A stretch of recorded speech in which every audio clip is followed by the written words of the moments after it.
نبی علیہ السلام کے ساتھ ایک صحابی حج پہ نکلا ہوئے، اپنے طور پر اس نے ایک اجتہاد کیا کہ مومن کو پاؤں میں کانٹا چبھ جائے اللہ اس کے گناہ جھاڑ دیتا ہے، صرف کانٹا چبھ جائے۔ اور ایک حدیث میں الحمى حد کل مؤمن من النار، یہ بخار جو ہے یہ مومن کو اگر ہو جائے تو یہ جہنم کا حصہ ہے۔ اللہ دنیا میں بخار دے دے مومن کو، قیامت کی جہنم کی سزا دے دے، یہ ممکن نہیں، یہ دو چیزیں جمع نہیں ہو سکتی۔ ایک مومن کو، صحیح العقیدہ بندے کو، موحد کو، صاحب توحید کو اگر بخار ہوتا ہے تو یہ جہنم کا حصہ ہے۔ حسن بصری رحمہ اللہ کا قول ہے کہ ایک رات کا بخار سارے گناہوں کا کفارہ بن سکتا ہے۔ تو اس نے سوچا کہ میں اس سے زیادہ تکلیفیں برداشت کروں، سفر حج ہے، قائد اللہ کے نبی ہیں صلی اللہ علیہ وسلم۔ تو اس نے کچھ نیتیں کر لی، کچھ نظریں مان لی، کہا کہ جب تک سفر حج قائم ہے میں کھانا نہیں کھاؤں گا، پانی نہیں پیوں گا، سواری ساتھ ہے سواری پر نہیں بیٹھوں گا، پیدل چلوں گا، اور جہاں پڑاؤ ڈالیں گے وہاں سائے کے نیچے نہیں بلکہ دھوپ میں بیٹھوں گا، عرب کا تپتا صحرا، دھوپ میں بیٹھوں گا تاکہ مجھے خوب تکلیف ہو اور یہ تکلیفیں میرے گناہوں کا کفارہ بن جائے۔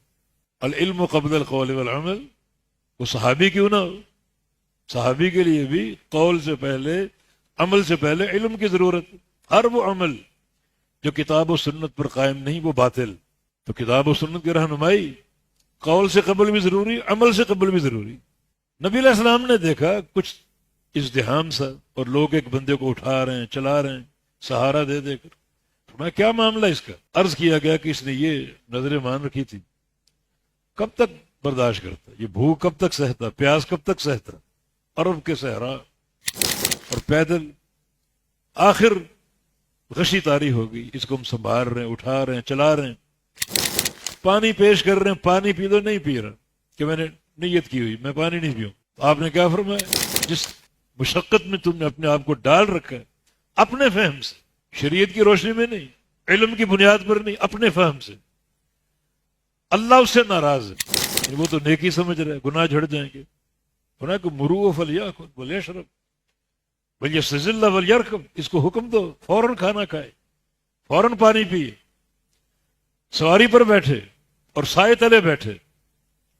یہ جو ایک مصنوعی مشقت تم نے اپنے اوپر طاری کر رکھی ہے، اللہ ناراض ہے۔ تو صحابی کیوں نہ، کوئی شخصیت ہو، کتنا بڑا نیکوکار، علم کا مبنی اللہ کے نبی کی سنت۔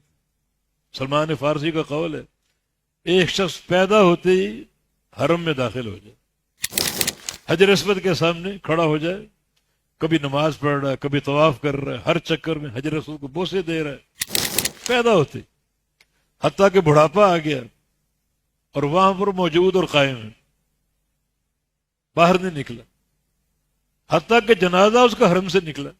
کوئی نیکی اس کا مقابلہ کر سکتے؟ حرم کی نماز ہے، ایک نماز 1,00,000 نماز کے برابر۔ پھر حجر اسود کے سامنے ہر چکر پہ اس کو استلام اور بوسا۔ نبی علیہ السلام کی حدیث ہے جو بندہ حجر اسود کو بوسا دے دے، ایک دفعہ دے دے،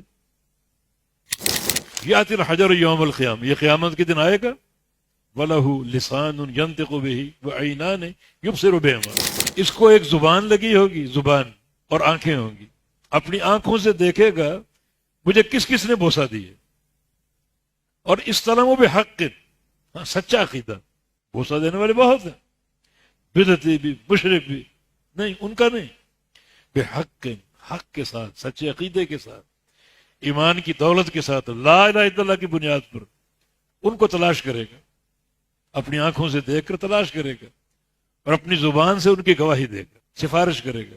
حجر اسود، اللہ اس کی گواہی قبول نہیں کرے گا، سفارش قبول نہیں کرے گا۔ اتنا بڑا عمل، 100 سال ہر روز 10 بار 20 بار بوسے دے رہا ہے، طواف کر رہا ہے، نمازیں پڑھ رہا ہے۔ سلمان فارسی کا قول ہے جب قیامت قائم ہوگی یہ بندہ اہل السنہ کے جھنڈے کے نیچے نہیں بلکہ اہل بدعت کے جھنڈے کے نیچے ہو۔ کیوں؟ جو کام تم نے کیا اللہ کے نبی نے نہیں کیا، اللہ کے نبی نے نہیں کیا اس تسلسل کے ساتھ۔